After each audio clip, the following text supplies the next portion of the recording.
بسم اللہ الرحمن الرحیم۔ ڈاکٹر نعیم اشرف ایک میڈیکل ویڈیو کے ساتھ، اور اس ویڈیو میں اس کا بنیادی محرک یہ تھا کہ کل ہی ایک دوست سے بات ہوئی تھی پاکستان میں، اور وہ کورونا کی کووڈ کی معمولی سی علامات سے دوچار تھے، اور ان کو کوئی صاحب گھر میں آ کر جو ہے ان کی وین کے اندر انٹراوینس جو ہے وہ ٹیکہ لگا رہے تھے ڈیکسامیتھاسون کا۔ تو اس سے مجھے خیال آیا کہ ایک اہم موضوع کے اوپر جو ہے وہ ایک مختصر گفتگو جو ہے وہ کی جائے۔ آج کی گفتگو کا موضوع جو ہے وہ غیر ضروری انجیکشنز ہیں، غیر ضروری ڈرپ ہے، اور کبھی کبھار جو غیر ضروری طور پر بلڈ ٹرانسفیوژن یعنی کہ خون کی بوتل لگا دی جاتی ہے۔ کچھ ہی سال پہلے سندھ کے ایک علاقہ غالباً رتو ڈیرو نام تھا، وہاں پر بڑے سیریس کیسز HIV یعنی ایڈز کے اچانک ایک علاقہ میں نمودار ہونا شروع ہوئے، اور اس کا کوئی سمجھ میں نہیں آ رہا تھا کہ اس کا مدعا کیا ہے، معاملہ کیا ہے۔ تو WHO کو آ کر وہاں انٹروین کرنا پڑا، انویسٹیگیٹ کیا، تو معلوم ہوا کہ اس علاقے میں لوگ جو ایک سرنج جو ہے اس کو بار بار جو ہے وہ استعمال کی جا رہی تھی ایک خاص علاقہ میں۔ تو یہ سندھ کا خاص علاقہ نہیں ہے، یہ پاکستان کے بہت سارے علاقوں میں، خاص طور پر پیریفری میں، چھوٹے کلینکس میں، اور کبھی کبھار بڑے ہسپتالوں میں بھی جو انجیکشنز ہیں ان کا غیر ضروری جو ہے استعمال کر دیا جاتا ہے۔ پاکستان میں یہ ممکن نہیں ہے کہ آپ کو کبھی پہلے ٹیکہ لگانی ہو، آپ کے پیرنٹس کو، اور یہاں تک کہ آپ کے بچوں کو۔ یہ بہت امکان ہے۔ ایک پاکستانی آن ایوریج 8 سے 10 انجیکشن پر ایئر اس کو جو ہے وہ غیر ضروری طور پر لگ جاتے ہیں۔ غیر ضروری سے مراد ہے کہ ہو سکتا ہے کہ ایک آدھ موقع پر بہت ضرورت ہو، لیکن اکثر ان کو جو ہے وہ انجیکٹیبل یعنی ٹیکے کی صورت میں ان کو ٹریٹمنٹ دے دی جاتی ہے۔ تو ان کو کہا کیا جاتا ہے، ایک عام جو ریئل لائف میں ہوتا ہے، جو میں اپنے کلینکس میں بھی دیکھتا تھا کہ پیشنٹ آ کے آپ کو سیدھا کہتا تھا کہ اس کو ٹیکہ لگائیں تاکہ یہ جلدی ٹھیک ہو جائے۔ تو سب سے پہلے تو یہ متھ یہ بذات خود غلط ہے۔ انجیکشن سے جلدی آرام نہیں آتا۔ ہاں، یہ ہوتا ہے کہ اس مرض کی علامات کو کسی حد تک فوراً دبا دیا جاتا ہے۔ مثلاً بخار ہے کھانسی کے ساتھ، تو اس کو بخار کا کوئی ایسا ٹیکہ لگا دینا جس سے وہ علامت دب جائے، لیکن اس سے وہ مرض ختم نہیں ہوتی، اس مرض کا علاج بھی ٹھیک نہیں ہوتا۔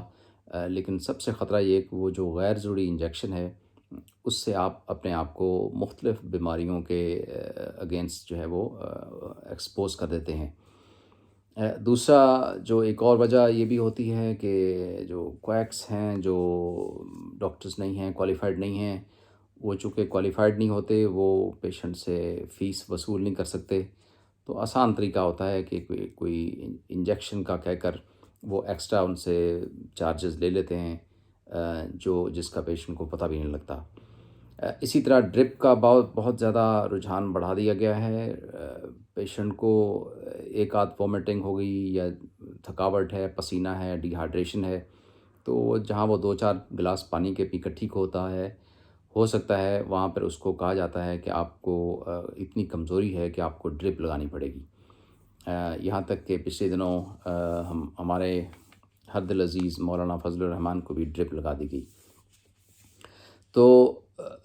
ویڈیو میں یہ میں ہائی لائٹ کرنا چاہتا ہوں کہ اس کی جو اصل انڈیکیشن جس کو آپ کہہ لیں، کن صورتوں میں انجیکشن لگانا چاہیے۔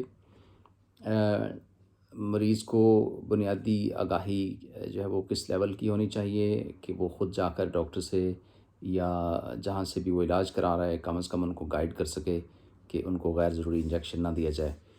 تو اگر تو کوئی مریض سیریسلی بیمار ہے، شدید وومٹنگ ہے، اتنا ڈائریا ہے کہ وہ اتنا ویک ہو گیا ہے کہ وہ کھڑا بھی نہیں ہو سکتا اور کمزور ہو گیا ہے، پھر اس کے بلڈ ٹیسٹ شو کرتے ہیں کہ اس کے اندر ڈی ہائیڈریشن کی علامات ہیں، جیسے بلڈ یوریا لیول ہے، تو اس کو کنفرم کیا جاتا ہے پہلے، اور اس کے بعد اس کو جو ہے وہ ڈرپ لگائی جاتی ہے وہ خاص صورتوں میں جب کہ وہ شدید بیمار ہو۔ اسی طرح اگر آپریشن ہونا ہے اس سے پہلے آپ کو جیسے نیل بائی ماؤتھ ہوتا ہے کہ آپ نے کھانا پینا بند کرنا ہے تاکہ آپریشن کے لیے پیٹ خالی ہو، تو اس میں آپ کو آپریشن سے پہلے کچھ میڈیکیشنز انٹراوینس دی جا سکتی ہیں اور ڈرپ وغیرہ لگائی جا سکتی ہے۔ تو یہ صرف کلینک میں انٹر ہوتے ہی یہ کہنا کہ آپ ڈی ہائیڈریشن ہے اور آپ جلدی آرام بھی آ جائے گا اور آپ کو فوراً ٹیکہ لگا دینا، اس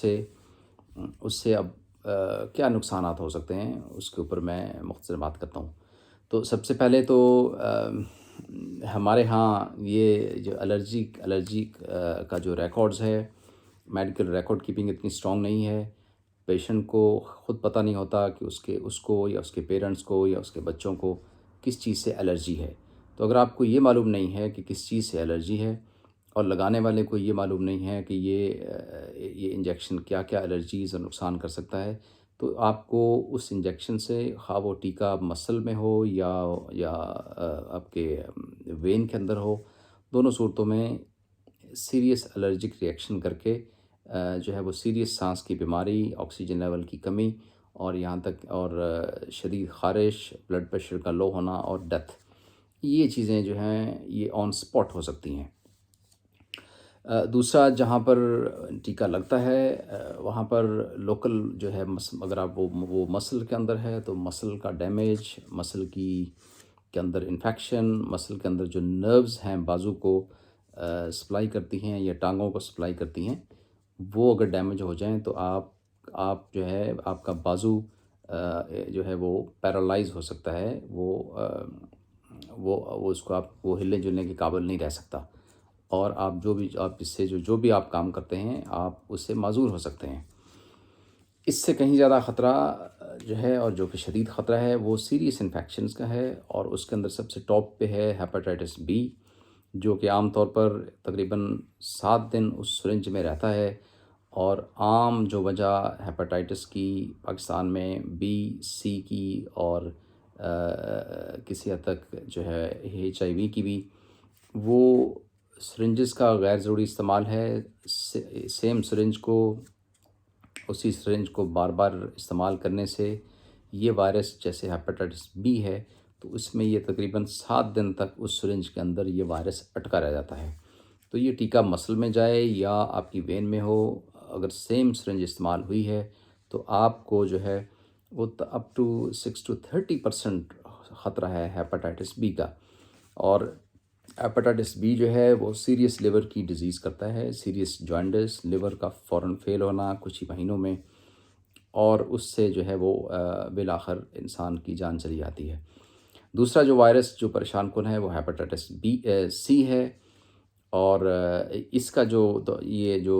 پھیلنے کی ریشو ہے وہ نیڈل کے ساتھ ہیپاٹائٹس بی کی نسبت ذرا کم ہے، لیکن یہ بھی اور HIV دونوں جو ہیں یہ وائرسز یہ آپ کے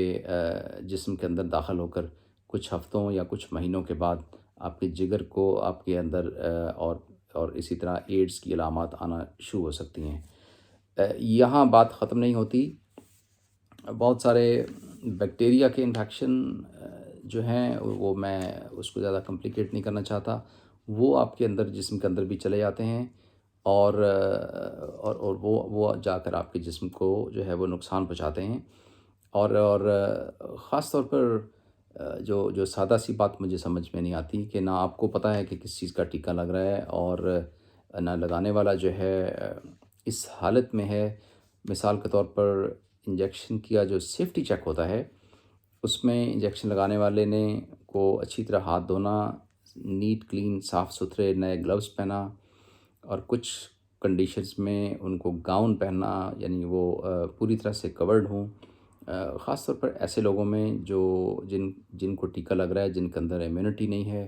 مثلاً وہ کینسر کے مریض ہیں، مثلاً وہ شوگر کے ہیں، پرانی ان کو لنگز کی بیماریاں ہیں، سیریس ہارٹ کی کنڈیشنز ہیں، تو ان کے اندر امیونٹی پہلے ہی کم ہے، ان کے اندر اوپر سے ایسے انجیکشن لگا دینے سے جس سے ان کے اندر مزید وائرس بیکٹیریا جو ہے وہ داخل ہو جائیں، وہ ان کے لیے یقیناً جو ہے وہ جان لیوا ثابت ہو سکتا ہے۔ حل اس کا کیا ہے کہ ایک تو سادہ سی بات میں سب سے پہلے تو پیشنٹ ایجوکیشن، آپ اگر منہ سے کوئی دوائی کھا سکتے ہیں اور اس کو 3-4 گھنٹے اسٹومک میں رکھ سکتے ہیں، تو آپ کو خود کوشش کرنی ہے کہ آپ جس ڈاکٹر کے پاس یا جہاں بھی آپ جاتے ہیں، پہلی بات تو کو ایگ سے علاج نہیں کرائیں، جاتے بھی ہیں تو ان کو گائیڈ کریں کہ آپ کو ٹیکے کی ضرورت نہیں ہے۔ اسی طرح اگر آپ کو خطرہ ہے کہ کوئی سرنج پرانی وہاں یوز ہو رہی ہے، تو ڈسپوزیبل سرنج آپ اپنی ساتھ لے کر چلے جائیں، کیونکہ اس سے آپ کم از کم آپ کو تھوڑی تسلی ہوگی کہ اگر آپ بہت ہی کوئی ضروری انجیکشن لگنا ہے اور آپ کو قائل کر لیا گیا ہے کہ یہ لگوانا چاہیے، تو کم از کم آپ کی سرنج جو ہے وہ جو صاف ہو۔ گورنمنٹ لیول پہ بہت ضروری ہے کہ کوئی ریگولیٹری باڈی ہو جو اس کی چھان بین کرے، ان کے اوپر کریک ڈاؤن کرے، کوائکری کو ختم کرے، اور جہاں تک نیڈلز کی بات ہے، جو نیڈل ایک دفعہ یوز ہو جائے وہ ایک آٹومیٹک نیڈلز ہوتی ہیں کہ جو دوبارہ سیکنڈ ٹائم یوز ہی نہیں ہو سکتی۔ اگر کسی اور طریقوں سے اس کو نہیں روک سکتے تو وہ سرنجز کو امپلیمنٹ کرنا، انفورس کرنا جو ہے وہ بہت ضروری ہے۔ ڈاکٹرز کی بھی ایجوکیشن بڑی ضروری ہے۔ یہ نہ صرف کویکس تک بلکہ ڈاکٹرز کو، اور یہ ہوتا ہے، یہ پاکستان میں نہیں ہے، یہ آل اوور دا ورلڈ مسئلہ ہے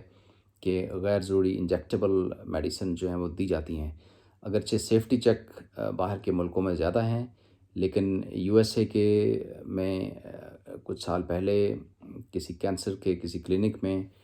1000 پیشنٹس کے اندر یہ سرنجز کا غلط استعمال ہوا، اور ان میں جو ہے وہ 99 کیسز جو ہیں ان کو ہیپاٹائٹس ہو گیا، اور ان میں 6 لوگوں کی ڈیتھ ہو گئی۔ تو یہ اویئرنیس ہر لیول پہ چاہیے، پیشنٹ لیول پہ، ڈاکٹرز کے لیول پہ، اور خاص طور پر گورنمنٹ کے لیول سے۔ ویڈیو تھوڑی اسکیل ہے، تھوڑی کمپلیکیٹڈ ہے، تھوڑی ڈراؤنی ہے۔ اگلی کسی ویڈیو میں مزاحیہ پوئٹری کے ساتھ اس کا کفارہ ادا کر دوں گا۔ آپ کو یہ یوزفل لگتی ہے تو آپ کسی فرینڈ کو، کسی دوست کو، کسی جاننے والے کو جو کہ ٹیکوں کا شکار ہو رہا ہو، آپ ان کو فارورڈ کر دیجئے۔ اس ویڈیو کے نیچے لنک میں میں باقی کی جو میڈیکل ویڈیوز ہیں ان کے لنکس بھی جو ہے وہ اسی کے ویڈیو کے کامنٹ باکس میں شیئر کر دوں گا۔ آپ سب کا سننے کا شکریہ، اور جن دوستوں نے سبسکرائب کیا ہے ان لوگوں کا بھی بہت شکریہ۔ اگلی کسی ویڈیو میں ملاقات ہوتی ہے۔ خدا حافظ۔